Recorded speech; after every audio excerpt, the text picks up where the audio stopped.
BGT के दूसरे test में तीसरे दिन की समाप्ति से पहले ही फैंस की उम्मीदों पर खरा उतरकर भारत ने यह टेस्ट मैच गंवा दिया है। वैसे भी दूसरे दिन के खत्म होने तक सभी को लग गया था कि ये मैच हाथ से जा चुका है। फिर भी हम लोग कुछ चमत्कार की उम्मीद में थे कि आज पंत और रेड्डी 2001 एडन गार्डन को दोहरा दें, और उन सब की उम्मीदें कमिंस ने तोड़ ही दी हैं। फिलहाल अभी एक सवाल आपके मन में होना चाहिए कि एक बुमराह आखिर कब तक मैच जिताएगा। दूसरे दिन फैंस का दिल तो तब धड़कना बंद हो गया जब बुमराह अपनी ग्रोइन पकड़ करके बैठ गए थे। नमस्कार दोस्तों, बॉर्डर गावस्कर ट्रॉफी के दूसरे टेस्ट का हाल सुनाने के लिए मैं आपका स्वागत करता हूं। चौथे दिन खत्म हुए पर्थ टेस्ट के 11 दिन बाद एडिलेड टेस्ट के लिए रोहित शर्मा की टीम में वापसी हुई थी। उन्होंने खुद ही मिडिल ऑर्डर में जाने का फैसला लिया। टॉस जीत करके भारत ने इस डे नाइट टेस्ट में पहले बैटिंग करने का फैसला किया। पडिक्कल की जगह गिल, जुरैल की जगह रोहित और सुंदर की जगह अश्विन प्लेइंग 11 में शामिल हुए। पिछले टेस्ट से मिले कॉन्फिडेंस के साथ साथ पिछले एडिलेड टेस्ट में मिली शर्मनाक हार के कड़वा घूंट के साथ मैदान में उतरे शशि जायसवाल को स्टार्क ने पहली ओवर की पहली बॉल पर, जो कि पहली जेन्युइन आउट स्विंगर बॉल थी, उस पर एलबीडब्ल्यू आउट करके उनको मैसेज दे दिया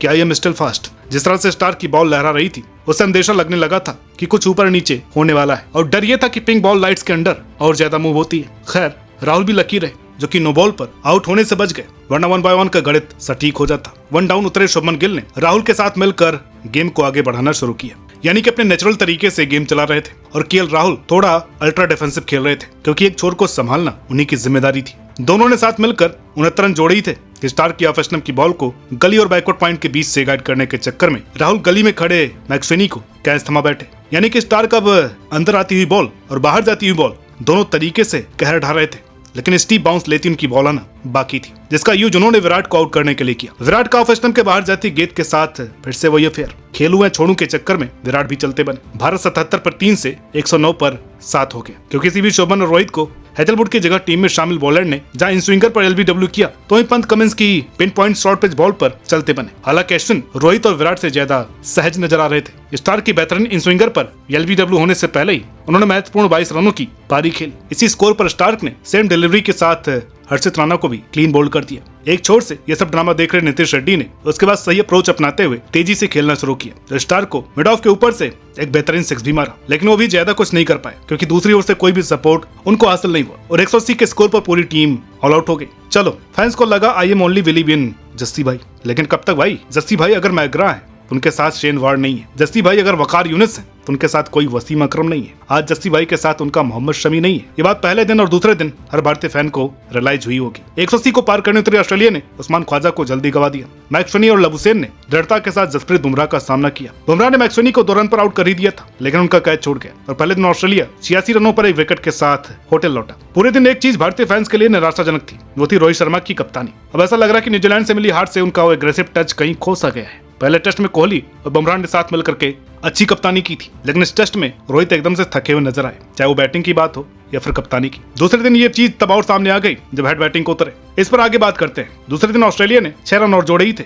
कि बुमराह ने मैक्सवेनी को विकेट के पीछे कैच आउट करवा ही दिया। उसके कुछ ही देर बाद बुमराह के हाथों इसमें भी अपना विकेट गवा बैठे। इस पूरी पारी के दौरान ऑस्ट्रेलियन खिलाड़ी केवल बुमराह के सामने असहज नजर आ रहे थे, लेकिन बाकी बॉलर्स के सामने उनका डिफेंस और अटैक बता रहा था कि किस लेवल की तैयारी करके आए हैं। साथ ही शुरू के 33 ओवर्स में से केवल 9 ही बॉल्स को भारतीय गेंदबाजों ने स्टंप्स पर खत्म किया। स्मिथ के बाद हेड को बुमराह ने अच्छा खासा बीट किया, लेकिन उसके बाद एक एंड से बुमराह को हटाना समझ से परे था। इसी कप्तानी मिस्टेक की बात हमने की थी। मैक्सवेनी की तरह 2 रन पर सिराज ने भी हेड को जीवन दान दे दिया था, और हेड ने उसके बाद सिराज की जो कुटाई की थी वो सिराज के विकेट लेने के बाद दिखाए गए बदतमीजी भरे एग्रेशन से साफ साफ नजर आ रहा था। खैर, पूरे 19 ओवर के बाद बुमराह बॉल लेकर के आए। तब तक हेड 75 बॉल्स में 58 पार कर चुके थे। हेड कब 0 से 58 आ गए पता ही नहीं चला। उनका साथ दिया माइनस लबुसेन ने। पर्थ में फ्लॉप रहे लबुसेन ने एडिलेड में रेड्डी की बॉल पर आउट होने से पहले ही कीमती 64 रन बनाए। माइनस के बाद उतरे मिचेल मार्श को भी जीवन दान मिला, वो भी थर्ड अंपायर की ओर से। इतनी औसत दर्जे की अंपायरिंग हुई जिसका कोई हद नहीं, लेकिन केवल 9 रन पर आउट हुए मार्श ने भी ट्रेविस हेड के साथ 40 रन जोड़े। नीचे से छोटे छोटे स्कोर्स के साथ हेड ने अपना गेम चालू रखा और शानदार 140 रनों की मैच डिफाइनिंग पारी खेली। ऑस्ट्रेलिया की टीम ने भारत के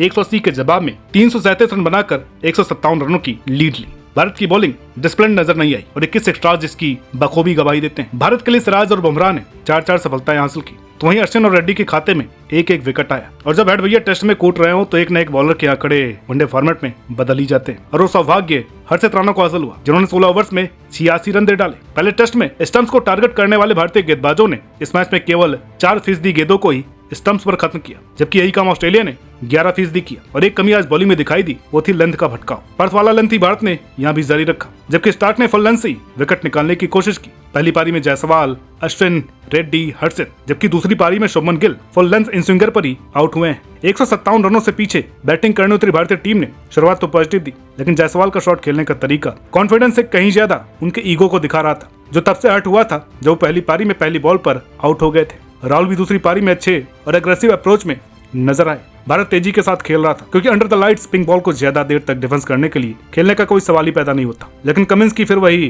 pin point short pitch ball को पुल मारने के चक्कर में बॉल राहुल के दस्तानों को छूती हुई कीपर के दस्तानों में समा गई। उसके बाद शुभमन ने फिर से अच्छा इंटेंट दिखाकर कुछ अच्छे शॉट्स भी खेले, लेकिन दूसरे छोर पर अपने ईगो पर सवार यशस्वी जायसवाल को स्कॉट बोलैंड ने बाहर निकलती गेंद पर कीपर के हाथों आउट करा ही दिया। इसके बाद फिर वही हुआ, फिर विराट आए, फिर बोलैंड ने बॉल ऑफ स्टंप पर डाली तो फिर से विराट कोहली आउट। फिर से विराट ने आउट होने के बाद ऐसा रिएक्शन दिया कि जैसे बॉलर ने बॉल ऑफ द सेंचुरी डाली हो। 86 रनों के स्कोर पर शुभमन गिल स्टार के अंदर आती बनाना स्विंग बॉल को बिना पांव हिलाए अक्रॉस द लाइन क्यों खेले कोई नहीं जानता, और बॉल सीधे सीधे उनके बीच का डंडा उड़ा ले गई। उम्मीद फिर से पंत पर थी, क्योंकि गिल के बाद बैटिंग करने आए रोहित का भी यही हाल था। चले तो चांद तक, नहीं तो शाम तक। विराट, रोहित और गिल के डिसमिसल्स में एक चीज कॉमन थी, वो थी 0 फीट मूवमेंट। सबके सब सस्ते सहवाग बने हुए थे। रोहित ने कमिंस की बॉल पर पिच तक जाने की जहमत नहीं की और बॉल हल्की सी सीधे रहकर उनका ऑफ स्टंप के टॉप को उड़ा ले गई। भारत दूसरे दिन खत्म होने तक 128 रनों के स्कोर पर 5 विकेट खो चुका था। इसके बाद जब तीसरे दिन का खेल शुरू हुआ तो पंत को स्टार्क ने एक बेहद ही खूबसूरत गेंद पर आउट किया। इसके बाद सारा का सारा बोझ उसी बल्लेबाज पर आया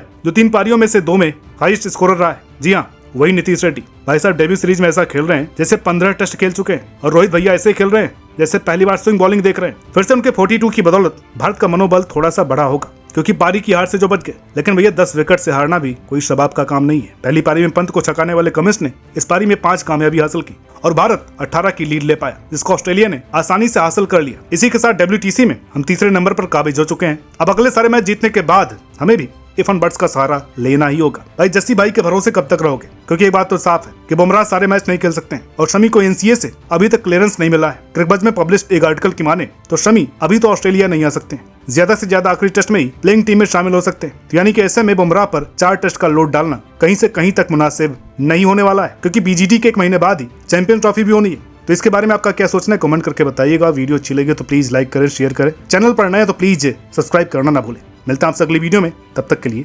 नमस्कार।